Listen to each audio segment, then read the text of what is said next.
அனைவருக்கும் வணக்கம். நம்ம இந்த வீடியோ பதிவில் வரக்கூடிய 2024ஆம் ஆண்டு நடக்கக்கூடிய குரு பெயர்ச்சி பலன்களை பற்றி விரிவாக பார்க்க போகிறோம். மனிதனுடைய வாழ்க்கையில் எல்லா சுபகாரியத்தையும் செய்யக்கூடிய ஒரே தகுதி படைத்த கிரகம்னா அது குரு பகவான் தான். இந்த குரு பகவானை நம்ம எடுத்துக்கிட்டோம் அப்படின்னா ஒரு வருட காலங்கள் ஒரு ராசியில் சஞ்சரித்து எல்லா ராசி அன்பர்களுக்கும் எல்லா நட்பலன்களையும் தர்றதுனால இந்த குரு பயிற்சி அதிக முக்கியத்துவம் கொடுத்து நம்ம பார்க்குறோம்.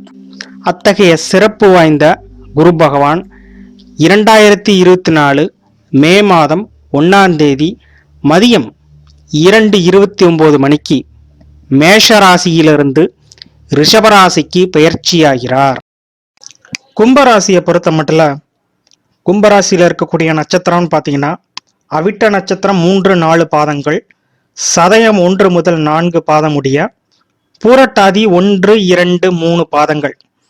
அப்ப இந்த நட்சத்திரத்தில் பிறந்தவர்கள் இந்த ராசியில கண்டிப்பா பிறந்திருப்பீங்க. அப்ப கும்பராசிக்கு இப்ப கோச்சாரத்துல என்ன போயிட்டு இருக்கு அப்படின்னா ஜென்மசனி இப்ப கடுமையாக நடந்து கொண்டிருக்கிறது. ஜென்மசனி நடக்கும்போது மன அழுத்தம் அதிகமாக இருக்கும், மனக்குழப்பம் இருக்கும். ஒரு முடிவு எடுக்கிறதுக்கு முன்னாடி நம்ம படுற பாடு சொல்லி மாள முடியாது. ஒரு முடிவை எடுக்கவே விடாது. எந்த ஒரு சுப நிகழ்ச்சி சம்பந்தப்பட்ட முடிவா இருந்தாலும் சரி, கடைசி நிமிஷம் வரைக்கும் அது மனக்குழப்பத்துல தான் நிற்கும். இப்படிப்பட்ட நெருக்கடியான சூழ்நிலையில உங்களுடைய ராசிக்கு, கும்ப ராசிக்கு குரு பகவான் என்ன மாதிரி பலனை தரப்போகிறார் அப்படிங்கிறத பார்த்தோம்னா, குரு பகவான் ஒரு இயற்கை சுபகிரகம். எப்பேற்பட்ட சூழ்நிலையிலும் சுபத்தன்மையை தான் வெளிப்படுத்துவார். அந்த வகையில கும்ப ராசி என்பவர்களுக்கு 2-11, அதாவது தனம் மற்றும் லாபாதிபதியா வர்றார் குரு பகவான். அப்ப தனத்தையும் அவர் தான் கொடுக்கணும், லாபத்தையும் அவர் தான் கொடுக்கணும். அப்ப குரு பகவான் இப்போ இந்த மே மாசத்துக்கு அப்புறம் உங்களுடைய ராசிக்கு சுகஸ்தானமாகிய 4ஆம் இடத்துல சஞ்சரிக்கவிருக்கிறார். இப்ப 4ஆம் இடம் என்பது சொத்து, சுகம், வண்டி, வாகனம், நமக்கு நம்ம வாழ்வாதாரத்துக்கு தேவையான சில ஆடம்பர பொருட்கள்.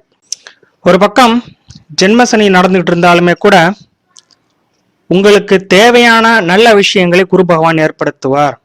கேந்திரஸ்தானத்துல சஞ்சரிக்கக்கூடிய குரு தாயார் வழி சொந்தங்கள் இவங்கள்ட்ட பார்த்தீங்கன்னா ஒரு விதமான சுமூகமான நல்லுறவு ஏற்படும்.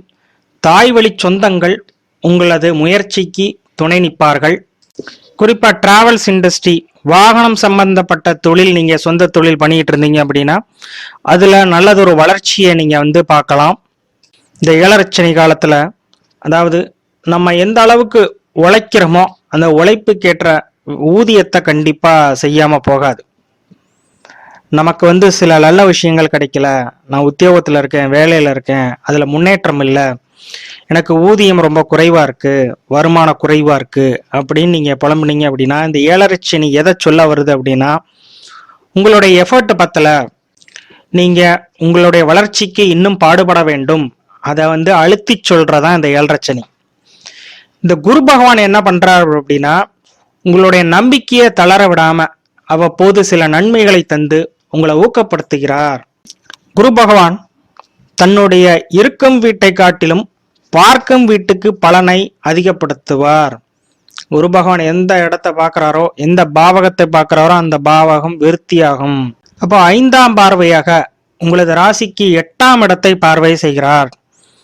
8ஆம் இடங்கிறது பார்த்தீங்கன்னா உங்களுடைய பார்ட்னருக்கு, அதாவது லைஃப் பார்ட்னருக்கும் சரி, தொழில் பார்ட்னருக்கும் சரி, நீங்க செய்யக்கூடிய ஒரு இடத்துல வேலை செய்வீங்க, அந்த வேலை செய்யக்கூடிய நிறுவனத்தையும் நம்ம 7ஆம் இடமே எடுத்துக்கலாம். அப்போ இங்க பார்ட்னருக்கு தனபாவகத்தை குரு பார்க்கறதுனால உங்களுடைய உழைப்பு நிறைய பேத்துக்கு பயன்படும். உங்களுடைய உழைப்பால் நிறைய பேர் லாபம் அடைவார்கள். உங்களுடைய லைஃப் பார்ட்னருக்கு தனபாவகம் விருத்தியாகிறது. அப்ப லைஃப் பார்ட்னரால் உங்களுக்கு வருமானம் உண்டு. அதே நேரத்துல அப்போ இந்த ஜென்மசனி காலத்துல இன்னொரு விஷயத்த நம்ம பார்க்கணும். என்னதான் நம்ம உழைச்சாலும் அப்ப இந்த நேரத்துல கையில காசு தங்காத சூழ்நிலையில் இருக்கும். அப்ப உங்க குடும்பத்துல உங்களுக்கு நம்பிக்கையான நபர்கிட்ட உங்களுடைய சேமிப்பை, உங்களது வருமானத்தை கொடுத்து வையுங்கள். பணம் கொடுக்கல் வாங்கல்ல சில சிக்கல்கள் இருக்கும். 12ஆம் இடத்தை குரு பார்க்கும்போது உங்களுடைய எண்ணம் பார்த்தீங்கன்னா, உங்க சொந்த தொழில் செஞ்சுக்கிட்டு இருந்தீங்க அப்படின்னா புதிதாக முதலீடு செய்யலாமா, தொழிலை அபிவிருத்தி செய்யலாமா அப்படிங்கிற ஒரு எண்ணம் மேலோங்கும். இப்போ இந்த ஜென்மசனி முடியும் வரை உங்களது சக்திக்கு மீறி பெரிய செலவுகளை, தொழில் விரிவாக்கத்தை செய்யாதீர்கள். எது செஞ்சாலும் பார்த்தீங்கன்னா உங்களது சக்திக்கு உட்பட்டு உங்களது முதலீட்டை வைத்துக் கொள்ளுங்கள். பொதுவாக ஜென்மசனி நடந்துட்டு இருக்கும்போது முதல்ல நம்ம செய்ய வேண்டியது பேராசையை குறைத்து கொள்ள வேண்டும். இன்னொரு இந்த இடத்துல ஒரு சின்ன அறிவுரை என்ன அப்படின்னா, சனி அப்படிங்கிறது மந்த கிரகம். அப்ப மந்த கிரகம் உங்களோட ராசியில சஞ்சரிக்கும் போது எந்த ஒரு விஷயம் செஞ்சாலும் சரி, அதற்கு நீங்க அவசரப்படக்கூடாது. அதாவது காலத்தை அதன் போக்குக்கு விட நீங்க ட்ரை பண்ணுங்க. உதாரணத்துக்கு ஒரு சுபகாரியமே பேசுறீங்க அப்படின்னா அதுல ஒரு அவசரப்படாம காலத்தை அனுசரித்து நீங்க அதை முடிவெடுங்க. சுருக்கமா சொல்லணும்னா எந்த ஒரு விஷயத்திலும் ஒரு நிதான போக்கு கடைபிடியுங்கள். குரு பகவான் தன்னுடைய 7ஆம் பார்வையாக உங்களது ராசிக்கு 10ஆம் இடமாகிய தொழில் ஸ்தானத்தை பார்வை செய்கிறார். என்னதான் தொழிலில் லாப நஷ்டங்கள், ஏற்றத்தாழ்வுகள் இருந்தாலுமே இப்போ கூட தொழிலில் வரக்கூடிய வருமானத்துக்கு எந்த ஒரு குறையும் இருக்காது. என்னமோ லாபம் வருதோ நஷ்டம் வருதோ கண்டிப்பா தொழிலில் சுணக்கம் இருக்காது. அதுதான் குரு பார்வையினுடைய மிகப்பெரிய விசேஷம். குரு ஒரு பாவகத்தை பார்த்துட்டாலே அந்த பாவகம் படிப்படியாக விருத்தியாகும். நெருக்கடிகள் இருக்கும், ராசியில சனி இருக்கும்போது நெருக்கடிகள் இருக்கும். ஆனா ஒரு பக்கம் பார்த்தீங்கன்னா குரு பகவான் கண்டிப்பாக நன்மைகளை செய்து கொண்டிருப்பார். உதாரணத்துக்கு உங்களுக்கு வேலை கிடைக்கலன்னா, இந்த ஜென்மசனி காலத்துல வேலையே கிடைக்கல அப்படின்னா, ஊதியம் குறைவாக இருந்தாலுமே குரு பார்வை 10ஆம் இடத்துக்கு இருக்கிறதுனால கண்டிப்பாக வேலை கிடைக்கும். ஊதியம் குறைவாக இருந்தாலுமே கூட அந்த வேலையை ஏற்றுக்கொண்டு உழைப்பின் மீது கவனத்தை செலுத்துங்கள். உங்களுடைய உழைப்பு என்றுமே வீண் போகாது. ஏற்கனவே உத்தியோகத்தில் இருப்பவங்களுக்கு பொதுவாக 10ஆம் இடத்தை குரு பார்க்கறதுனால புதிய பொறுப்புகள் தேடி வரும்.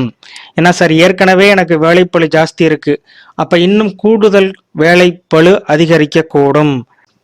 கும்பராசி என்பவர்கள் மன ரீதியாக நீங்க ரெடி ஆகிக்கணும். இந்த குரு பலன் உங்களுக்கு சப்போர்ட் பண்ண போகுது.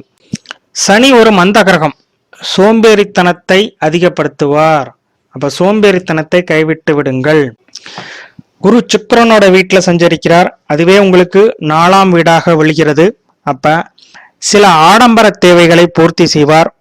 உங்களது சக்திக்கேற்ப அந்த செலவை நீங்கள் தாராளமாக செய்து கொள்ளலாம்.